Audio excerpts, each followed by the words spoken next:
So there's a question out there. If Jacoby Brissett had to man the fort for a year, could the Browns make the playoffs? How good of a team would the Cleveland Browns be in that scenario? And how I want to open this video is to ask this question to you. If you take Watson off the roster, right? Let's say he's gone for a year. We don't know that. We'll find out when the NFL announces it, but let's say he's gone for a year. Let's look at this hypothetical. If you put this roster in Pittsburgh, do you think this is a under 500 team? What about if you put this roster in Baltimore? Not like you add Lamar Jackson, none of that. Just this exact roster, but it's the Baltimore Ravens. Are you sleeping on a roster that has Denzel Ward, that has Myles Garrett, that has JOK, that has John Johnson, that has one of the best offensive lines in football, one of the best running attacks in football, and Amari Cooper? Are you sleeping on that team? Is that team suddenly garbage? Let's also do something, right? Because we love to say same old Browns in Cleveland for whatever reason, right? Compare this roster, and I'm not even going to compare it to the Hugh Jackson era, but let's compare this roster to like the 2012 Browns. Is this roster much better? Offensive line, probably a push, right? 2012 Browns had a really good offensive line, but they're better at running back. You can make I would say Jacoby Brissett's better than Brandon Weeden. I would just make that argument. Wide receiving wise, I mean, you did have Josh Gordon for like a couple games, so I would take Amari Cooper over that. Defensively, this team is much better than the 2012 Browns. And that was like a 4-12, 6-10 level team. So clearly this roster is better than 6-10, regardless of who's at quarterback. And if this roster were in another team, well, in another city that wasn't named the Cleveland Browns, I think a lot of people would say, hey, this is probably a 8 to 9 win roster, maybe a 10-win season, maybe even 11 if everything goes right. So why in the world in this city are we acting like the Browns are going to be a 4-win team if Watson does not play? They went one game under 500 with the quarterback play that was ranked 27th in the NFL. Jacoby Brissett can be the 27th best quarterback in the NFL. You can go and be the 27th best quarterback play in the NFL with quite anybody. Josh Dobbs can do that. All right. Now, there were reasons why Baker was that bad last year, but that's the case, right? So why is it? And I know why, right? Because people like to doom scroll. And I think this is what's going on. In times like this, people like to either hear unfettered, unrealistic optimism, or they like to hear doom, right? Like they either want over the top doom or over the top gloom, well, over the top bloom, right? It's either one or the other. We live in a world of extremes at this point, right? And what I am offering is not that, right? I'm not saying that this team's going to go on a magical 14-2 run. That's ridiculous. Or 14-3 run. That's ridiculous. That's ridiculous. This team, 10 games would be great. And I think 10 games is probably the ceiling. Maybe 11 if everything goes right. But I'm also not going to go into the gloom where the Browns are going to be the worst team in the league when they have Myles Garrett, Denzel Ward, Greg Newsome, like everybody else on this team. And people think this is going to be like the worst team in the NFL just because Watson isn't there. That would be a ridiculous assumption, in my opinion, to make of this team. So I'm not here to offer you doom and gloom scrolling or whatever it is that you want. I'm also not going to tell you that this team's going to be magical and that nothing's going to happen. Like this is going to be a little bit of a weird season. But in the middle of that is a lot of room, y'all. Like there's a lot of room here, right? You know, they could make the playoffs. They could have a good run, right? And look, are they going to be a Super Bowl contender? Oh, no. But there are some joys you could get out this season, right? And winning it all is great. And that's the goal, and you always want to win it all. But just because you don't win it all doesn't mean a season wasn't entertaining or worth your while. There can be many ways that a season can be entertaining and worth your while. Point in case 2020. Nobody is mad about 2020, despite the fact that the Browns kind of blew a chance to go to the AFC Championship game in that playoff run, right? Because Case Keenum, well, not Case Keenum, but Chad Henne was in there for a quarter, and the Browns could have had the lead, but they messed up, right?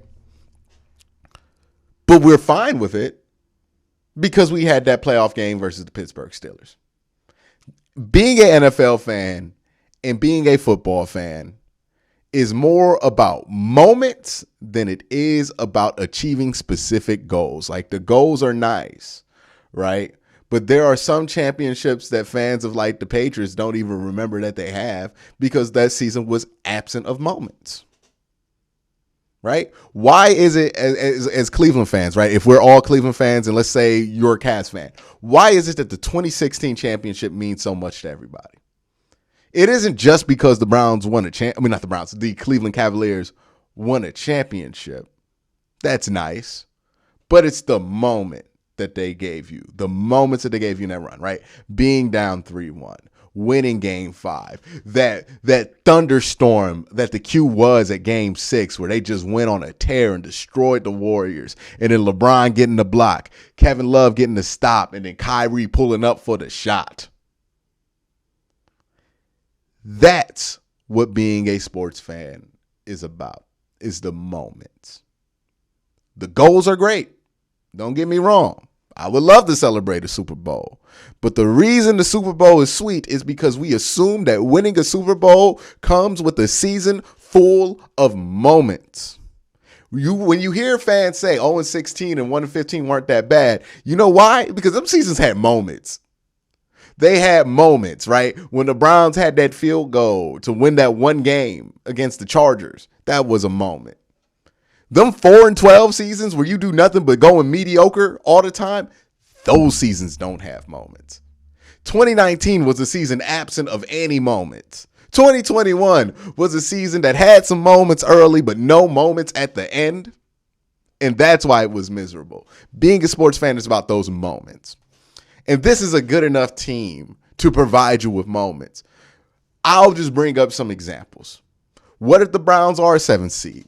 And they go up and play the 2 seed, and that 2 seed's either Baltimore or Cincinnati, and the Browns upset Baltimore and Cincinnati in the first round and ruin their season, all without Deshaun Watson. That is a moment that we're going to soak in forever. Don't let it be Cincinnati, by the way. If Cincinnati still loses to the Browns and they don't got Deshaun Watson for a whole year, that is hilarious, and don't let it happen in the playoffs because we ain't never let that one go. They're going to be little brother for the rest of our lives. If that happens, by the way. Now, I'm not saying it's going to, but I'm saying you see how that moment, just thinking about that moment, gets you excited about football. Because that's what being a fan is about the moments. There is a culture out there where people say, oh, my team can't win the championship, so I'm not even going to watch. That's stupid. That's so stupid. You know what's the least fruitful things for me to watch in sports is when a team has a core, they strip that core and bring in a bunch of all-stars. Like, this happens in basketball a lot, and it kind of happened with me and the Cavs, right? Where I was in love with the Deion Waiters and Kyrie core, right? That they had on that Cavs team. LeBron came, stripped everything. It was just Kyrie and a bunch of dudes that I ain't watched play over the last 3 years. And if they would have won that championship in 2015, it would have been cool, but I wouldn't have been charged up about it. But 2016 mattered because it had moments that I got attached to. I had time to get to know these players, right? That's what being a fan is about. Yeah, you can have a chance to win the championship all you want, but you want those moments. That's what matters as a fan. We prioritize the wrong things, right? Sports, at the end of the day, is entertainment. And we watch entertainment for great moments. And these are the moments that are still possible. So when I hear people saying they're going to check out because they don't think the Browns can win the Super Bowl because of the possibility that Watson might not play this year, I say I feel bad for them because there are moments that you can get as a sport fan that aren't necessarily we going to win it all. That's why we do this, right? There's a reason why we put ourselves through all of this, right? When people talk about being a Browns fan and, oh, the Browns have stunk for forever, or being a Cubs fan during that era where they stunk for forever. Why did they do that? Because there were moments in between there. There wasn't a lot of wins, but there were moments. Being a sports fan is about the moments. That's what we talk about. There are people still talking about moments that Bernie Kosar provided in this city. Like, that's what it's about. You want the wins. You want the goals. But the moments are what makes it special. When people talk about championships and why certain championships aren't valued over other, is because those championships didn't have very many moments that you remember. Right? Why is Kawhi's 2019 run for the Toronto Raptors seen as more of a prestigious championship win than any of the runs that KD had with the Warriors? Because the Warrior teams were so good that they provided no moments whatsoever. They were not an interesting watch. They just dominated everybody. There was nothing interesting. There was no game 7. You were on the ropes. You might not win, right? It wasn't interesting. Absent of moments. That's why people don't care about it, right? The bubble ball, right? Why people try to act like that ring doesn't matter, because there just weren't that many moments in that championship. Now, Jimmy Butler went off in game like 5 or something like that. But, I don't know why I'm talking so much basketball in this football video. But you try to understand what I'm saying is that a season being memorable and a season being something that you look back on as good for a fan, sometimes, yes, the goals are fine to hit and that would be great, but it's about the moments.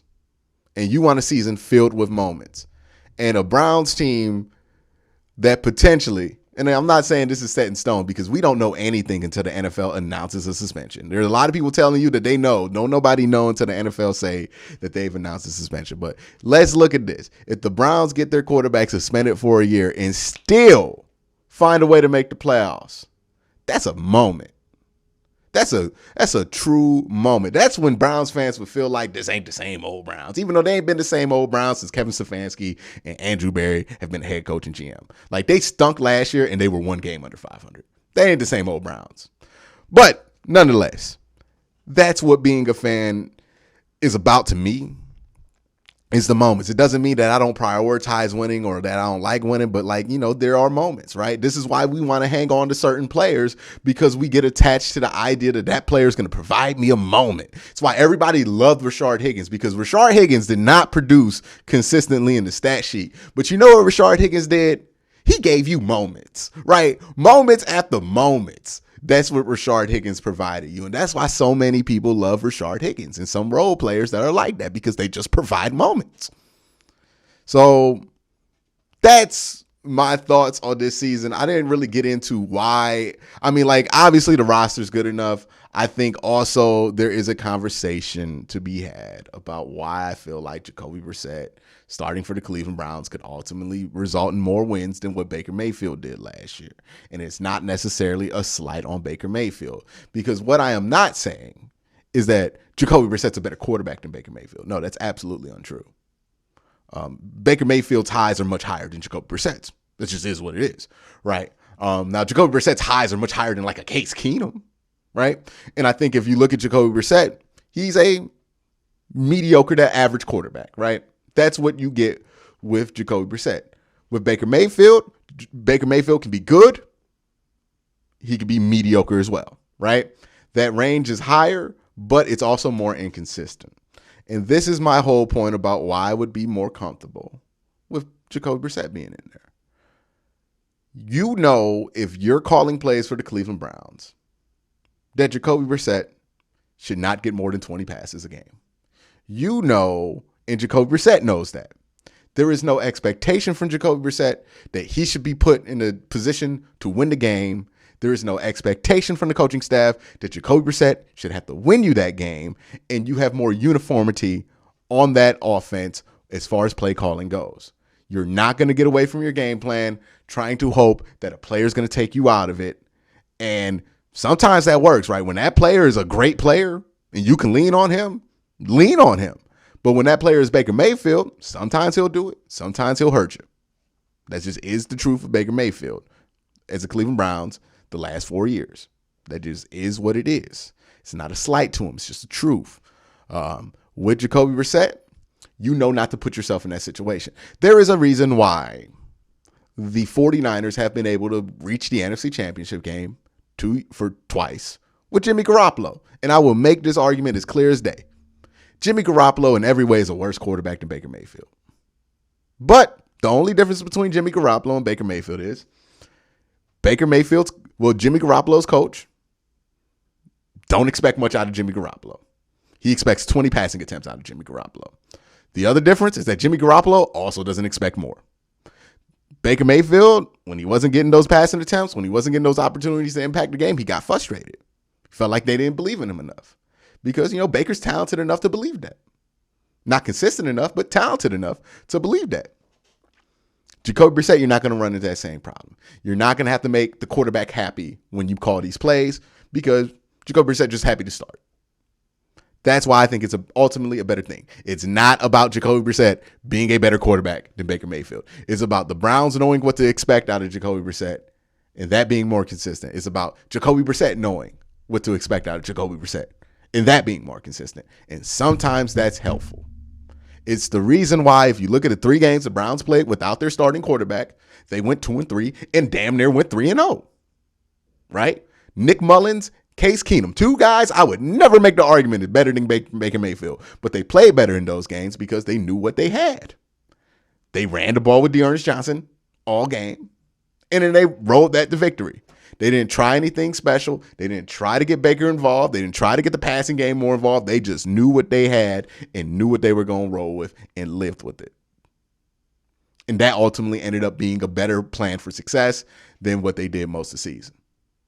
It's not a slight to Baker Mayfield, but this is the issue when you're an inconsistent quarterback in the NFL. It makes it hard for a coach to game plan for your success because they don't know what to expect out of you, which means that you run into a lot of situations where play calling look like garbage because they don't know what to expect from a day-to-day basis. And that is why I think the Browns still are in a better position starting Jacoby Brissett in this roster over Baker Mayfield and the team that they had last year. You can call me crazy if you want, but that's why I feel like it's the truth. Let me know what you think in the comment section below. Y'all have a great day. Have a good night.